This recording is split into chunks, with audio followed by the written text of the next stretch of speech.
I think I love language as such, not particularly one language. When I started writing, it was English was my strongest language of expression. I started my writing by doing little pieces for women's magazines. I'm really not good at anything else. These are the only two things I do. And writing for children actually taught me how to write. You're put in the face of danger and it is real. It is not a drama, you know.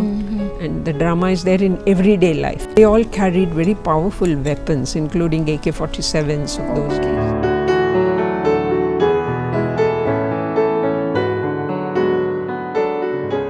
Hello viewers, today we have a very special guest.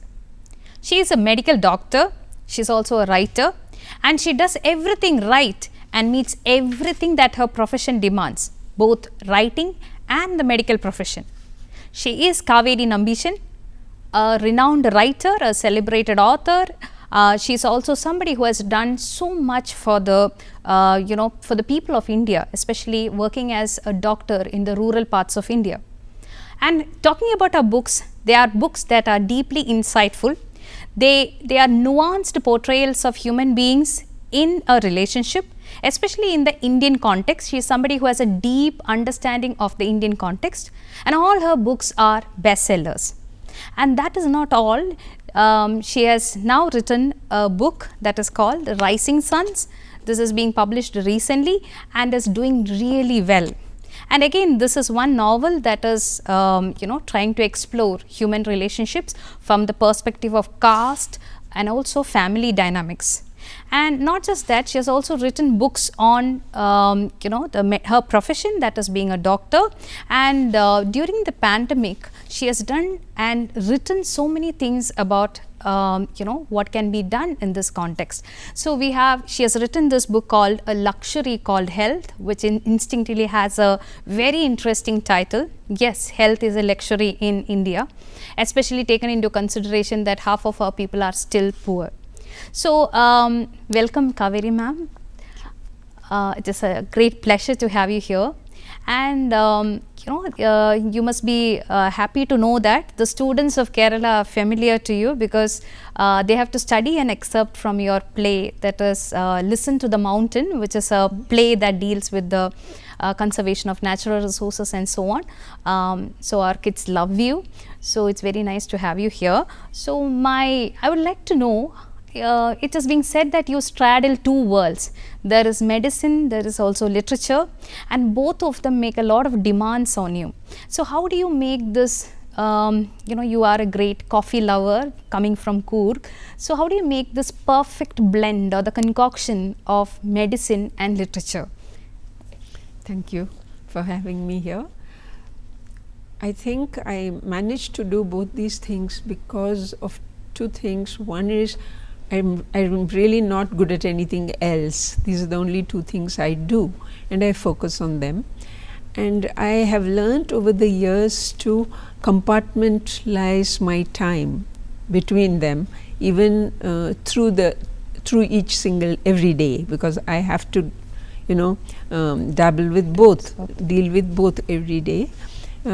So I have learned to do that when I am a doctor, when I am doing my surgeries, or when I am seeing patients, I am not thinking of my other life, and when I am writing, I am enjoying or suffering the process of writing.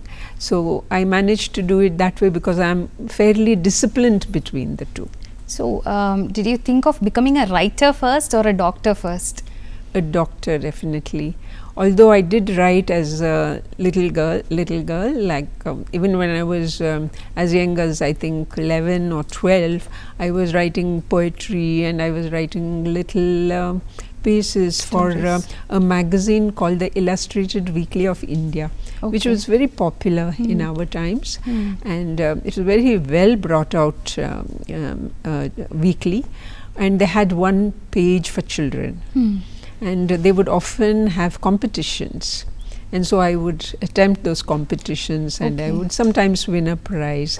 So it was one of those things I enjoyed doing as a child. But yes, once I decided to be a doctor, of course that fell away from me for a long time, and it was only much later, once I was a surgeon and really in the thick of that work, very very busy work, that I decided that I would try to write again.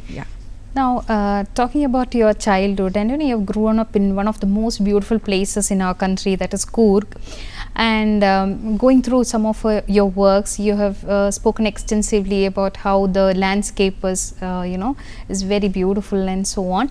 And how has the place like Coorg, you even won a title like the Coorg Person of the Year. So how much has the landscape influenced you? Because often writers always say that the place of their birth, the place where they grew up, right from Marquess to even writers who have started writing now, they always give a lot of importance to their place of birth. So how has Coorg influenced you as a writer? How the adjacent places like Madikeri and all that, how has these places influenced you in your literary journey? I think in different ways. First of all, it's a rural area, and I am myself a village girl, brought up in a rural area, which I deeply love, and I have been attached to from my childhood, having been born in my mother's house. And then I did my early years of schooling in Coorg, in Kannada medium school, and that itself was in many ways a blessing, because I started to read in Kannada, and I read a lot. I think my earliest reading of the epics was all in Kannada, as well as other stories and whatever I could get. A magazine called Chandamama, which was a children's favorite. So I used to read them in Kannada. So, and through that we learned, we heard of a lot of things, because they were not only mythological tales, they were stories set, for instance, taken from Greek mythology, and translated to Kannada, or from anywhere in India. So it was a wonderful, I would say, learning experience other than what you learn in school. And so that must have helped my imagination, or fed it somehow. And but for me, once I went to medical college, which was in Bangalore, St. John's Medical College, and after that I went to England to do my surgical training, and worked there for some years while I was training and getting my degree. And once I had done that, and was planning to return to India, and then for various reasons I went first to a rural area in Bihar, and that actually again was another impetus for me to get back to my rural sort of that roots, as it were. And it was Bihar which made me decide that I want to that I prefer working in rural areas. I got that feeling from then, and I somehow, maybe good luck also, but I managed to do that. I moved from Bihar for a number of years in Uttar Pradesh, Mathura district, Vrindavan, for about 6 years, and then to Tamil Nadu and Karnataka. So the rural, I've always somehow been drawn to the rural area, as it were. Yes. So you started reading in Kannada, and your first love is always Kannada.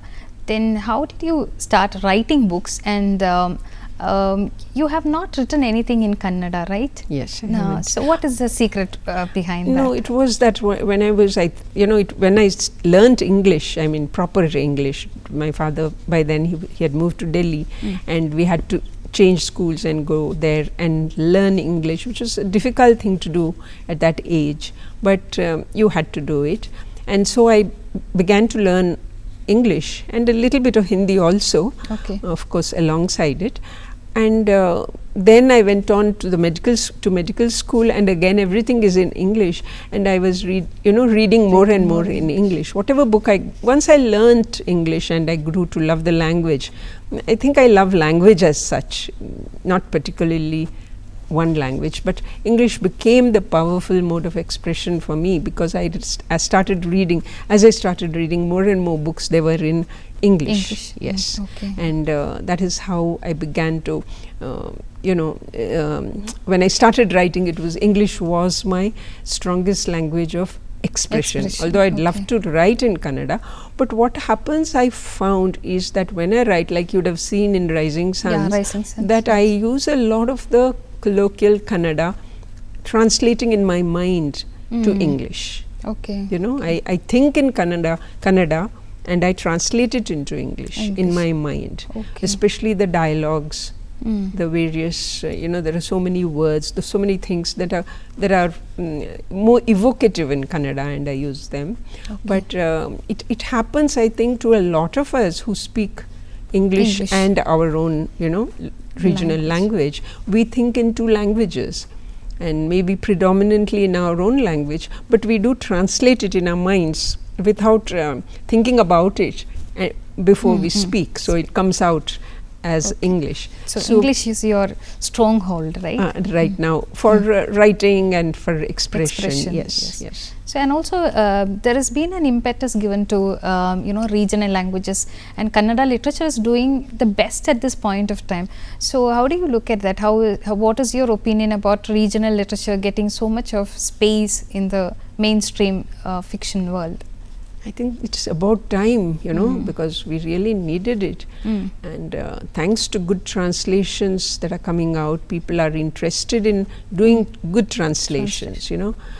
People, to do a good translation, you have to be good in two languages. Yes. Okay. Or take the help of somebody to help you. So are you planning to bring out any translation of your work, or will you do that all by yourself? No, I won't do by myself. I will, look for people. Yeah. Definitely. Okay. Yes. Now, coming to your profession as a doctor, you have worked in in the heartlands of rural India, and recently I've read a review in News Minutes, which is actually written by one of my teachers. It's about this book, Sisters of Mokama. I've not read the book, but the review itself was very, very soul penetrating kind of a. So you have worked there. You've also worked in Uttar Pradesh. You've also worked in Tamil Nadu, where you were given recognition by the Tamil Nadu government for being, you've got an award for that, your service there. So how do you look at this journey? And also I will be very interested to know what was your experience during the pandemic. So what are your insights into the healthcare system in India? See, if I go to the beginning of your question regarding Mokama. Yeah, Mokama is a place that's, I'm very fond of, because it was my first job when I came back from England. I worked in Mokama, and those teachers the book talks about, the nuns. The book talks about this book on Mokama. One of them I knew, the earliest of the nuns who came. She was still alive at the time when we went. This book, as you will, when you read, you will find out, is about 4 nuns, young nuns who came from the US, from Kentucky, all the way to India, and they went to the most difficult terrain, a place called Mokama, in Bihar, and they decided to How far is Mokama from the mainland of Bihar? It's 90 kilometers from Patna. Patna is the capital. So Mokama those days was just a little place, and they used to sell coal from there to the railways. And that was where these nuns set up a small dispensary, and that gradually, and they treated a lot of patients who are otherwise turned away, like leprosy patients and tuberculosis patients, various other really difficult problems. So they started taking them and treating them, and gradually it grew into a hospital. By the time I joined, it was a hospital, and but it that continued. Is Nazareth Hospital. Nazareth Hospital, with an operating theatre, wards, everything. And the nuns were remarkably good. Many of them became nurses, and some of them became doctors. So that helped. And of course they needed others like us to work there for them.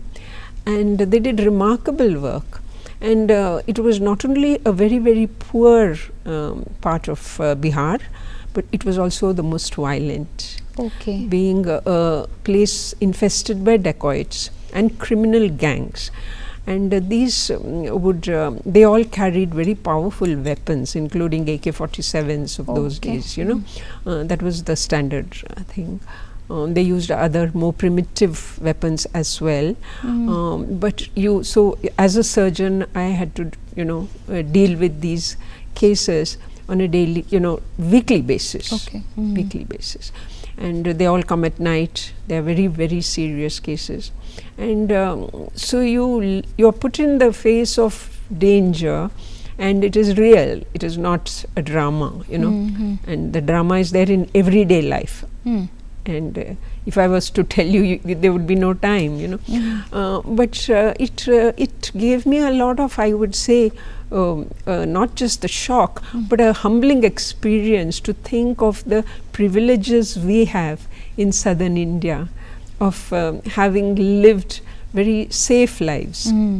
Safe enough for the children to be educated, to have you know, a decent livelihood, and then to go on and build their careers. Well, in Bihar, they could not hope for these things at that time. And still, if you see now, you will find there are so many very, very brilliant and enterprising people all over the country who come from Bihar. You know, so they have done that. They have broken out and come. But working with the dacoits, working with danger, you know, on a daily basis, was a learning experience. And what you felt is that how, at least I am an outsider in a way, that I have gone there and I am doing my work. I can always come back to my safe place. you know, places. But the Biharis will live there. And the majority of our people were very poor, not just poor, they were very poor. And they were being treated. So I found it such a wonderful, I mean, it was really an education. It was an education. And I think the credit really goes to the nuns who set up this place. Yeah, and which continues to, you know, even now. Yes. There's also a Kerala connection. We also had sisters from here working there. A majority of the sisters there when I worked there went from Kerala. And then now they do get from local Bihar people and people from other places, but mainly it is still the Malayali nuns. So has the situation improved now? The I mean, there will not be any dacoits now. Yes, now when I went in 23, 2 years ago, I found there are no dacoit cases at all. They don't, and the doctors were very disappointed in one way, saying you got all that experience, but we don't get no gunshot wounds. They don't get them anymore. Yes, they don't. So you must have treated a lot of gunshot wounds and all that. Yes, criminal cases were there. Yes. So what was that experience like? Every type of thing, neck, head, chest, abdomen, everything. You know, gunshots don't spare any part of the body. And you hear of you have the grim cases, like we had a man who was carrying bombs. It's not always gunfire. It is like he was carrying bombs to attack somebody, and as he was going to use it, they blew. Both of them. He had them like this, and both blew, and he lost both his hands. Like, and he was brought, you know, with blood pumping from both stumps, and we couldn't even get him to lie down. Like he was sitting screaming. I mean, it was so bad. With great difficulty, he was anesthetized, and you know, I had to do these things. I was the surgeon, and after that he was there for several weeks, because you know all this had to heal, and he had also damaged his eyes partly, and the police were there in the hospital round the clock, because as soon as he came out, he would be arrested. He would go to the police will be waiting outside, waiting at his door. I mean, you know, they will be there. And there was another case where it was a 19-year-old boy, I think he was about 19, who was shot in the neck, and it was a very bad thing. I was doubtful if I can do anything for him, but anyway, we had to rush him, and you know, I did a tracheostomy temporarily, and to sort this out later, you know, just stop the bleeding. But I knew I had to go back there again and do a second surgery. But when he was just taken into the post-operative ward, and then his mother, not when he was taken, I think it was the next day, and the boy was conscious, and the mother and father came, and the mother from the door, she sort of shouted. She said, "Doctor Sahab, usko marne dijiye." Okay. She said, "I don't want him to live," because he was a criminal. Oh. The boy was in a criminal gang, and the mother was so upset, she didn't want him to live. But, I had to tell her that that's my job is to save him and not to think. But the worst thing was the boy could hear, his mother say those words. Oh, so many memories of. Yeah. And I could not save that boy, actually. He died. He died. Okay. Yeah, his damage was too much. I mean, it was not possible. Usually, we had good results. We were able to save the majority of them, even the most serious cases. But that boy, I was not able to. Okay, so you have a lot of graphic accounts of working as a doctor. Have ever this thought crossed your mind that all your experiences will make into a web series? Because that's a trend now. Our youngsters like all these dark, very violent kind of things happening in our country, because those are the web series that sells these days. So have you ever thought you will transform your experiences in the rural parts of India into a web series? Has anybody approached you? I mean, I don't want to write a thing about that. I mean, except what I have written in my book, where I've talked about what happened in real life terms. But yes, I have been approached for the making of a film. Okay. I have been, that I know. But whether it will take shape, I have no idea. Yes. Okay.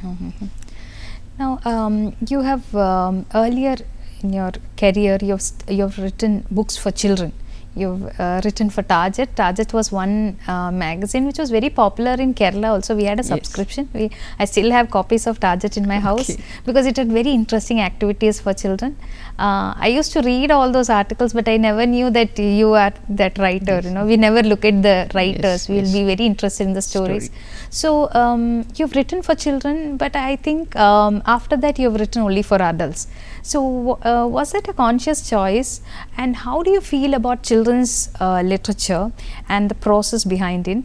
There's always a condescending attitude towards children's literature. So I have my teacher is actually writing for children, so she encounters this question that you have written for children. When are you writing for adults? As if you have to graduate from being a children's writer. So for me, it was different. I started my writing by doing little pieces for women's magazines, like the Femina, Eve's Weekly, and that type of thing. So those were nothing very difficult to do actually, but I did write some short stories. But always I knew, as they were published, I knew that I was sort of, it was an artificial way of writing. I was talking down at the reader in a way that, okay, this is what the Femina reader wants. They want a little bit of romance, they want this, they want that, So my stories were not really, I thought they were shallow, So I was not happy with writing, and they would keep asking me after some time, when are you sending us an next story, when I, sort of thing. But I really didn't want anymore, and I was thinking, why, what's going wrong? Like, I'm not able to, what should I write? And then for some reason I thought of writing for children. I thought I'll just try and write a couple of children's stories. And I started like that, writing for children. And writing for children actually taught me how to write. Because, with children you have to be you will be honest. You're not going to talk down to them. It's they know what you're saying. And so I learned to, I think, hear my own voice. Of being not artificial but real. Okay. And also having that sense of fun in writing and not being tight-fisted, with your writing, to be free. So somehow writing for children. In Target, there was an editor called Rosalind Wilson, and she was from England. She had come to India at the age of, I think, 19 or 20. And just stayed here. And then she was the one who started Target, and she was a lovely lady, and she used to encourage writers like me, who was new to writing. So she said, you have it in you to write, you must keep writing. I mean, she would be like that. She was a marvelous Okay. person to work with. Work with. Yeah, that's how I started writing for children, and I did do well with my books. And some of my books those days, of course, they got awards, and one of them got the UNICEF CBT award for portraying boys and girls as equals in an adventure story. Okay. That was like a theme was given, and I thought of doing it. Mm. So it was my book was Once Upon a Forest. It was called, and so that won the first prize. And then That you give importance to gender equality at a time when it was just catching up. Yes, yes. But it was in the form of a story. Story. Adventure. So then people that's when I thought I must do something else if I want to continue to write, and that's how I started writing for adults. Yes, it's not that, but I love writing for children. It's not that I don't think it is something less or easier, or it's not easy, but it needs that one type of a thing. Like if I went back to writing for children, which I could, I would write for children only. Like I don't think you want to confuse the two. Okay. But that's my feeling in my context. Okay. Yeah. So it was great listening to Kaveri Nambishan ma'am. She has definitely more to tell us. So we will be listening to her in the next episode of this interview with the author. Thank you.